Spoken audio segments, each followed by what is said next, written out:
दोस्तों, folded hands Ganesh ji को हम सब विघ्नहर्ता कहते हैं। उनका नाम लेते ही हर कठिनाई दूर हो जाती है। लेकिन क्या आप जानते हैं कि वे सिर्फ विघ्नहर्ता ही नहीं बल्कि बुद्धि और ज्ञान के देवता भी हैं। गणेश जी को हम सब विघ्नहर्ता कहते हैं। उनका नाम लेते ही हर कठिनाई दूर हो जाती है। लेकिन क्या आप जानते हैं कि वे सिर्फ विघ्नहर्ता ही नहीं बल्कि बुद्धि और ज्ञान के देवता भी हैं।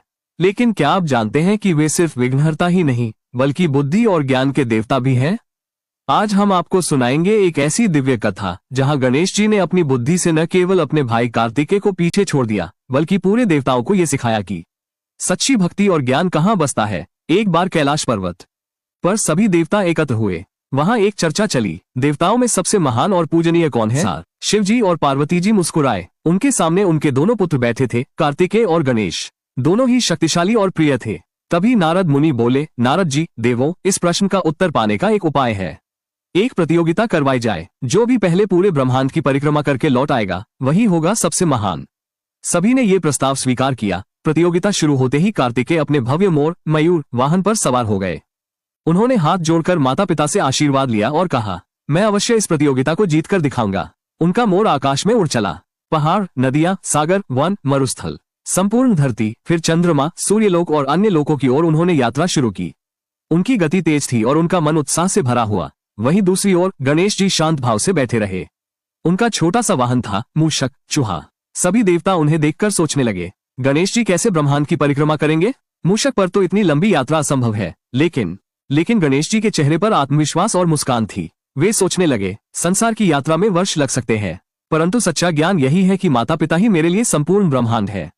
उनकी सेवा और परिक्रमा करना ही सबसे बड़ी पूजा है। गणेश जी ने अपने हाथ जोड़कर शिव जी और पार्वती जी को प्रणाम किया। फिर धीरे धीरे उन्होंने अपने माता पिता की 3 बार परिक्रमा कर ली। देवता आश्चर्य से ये दृश्य देखने लगे। कोई कह रहा था, ये तो धोखा है। देवता आश्चर्य से ये दृश्य देखने लगे। कोई कह रहा था, ये तो धोखा है, तो कोई कह रहा था, ये तो खेल है। लेकिन गणेश जी ने शांत स्वर में कहा, मेरे लिए माता पिता ही सारा संसार है।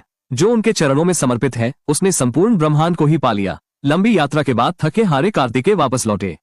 उन्होंने सोचा कि वे निश्चित ही विजयी होंगे। लेकिन जब उन्होंने देखा कि गणेश जी पहले से ही पूजा और जय जयकार पा रहे हैं तो वे क्रोधित हो उठे। कार्तिकेय, यह अन्याय है।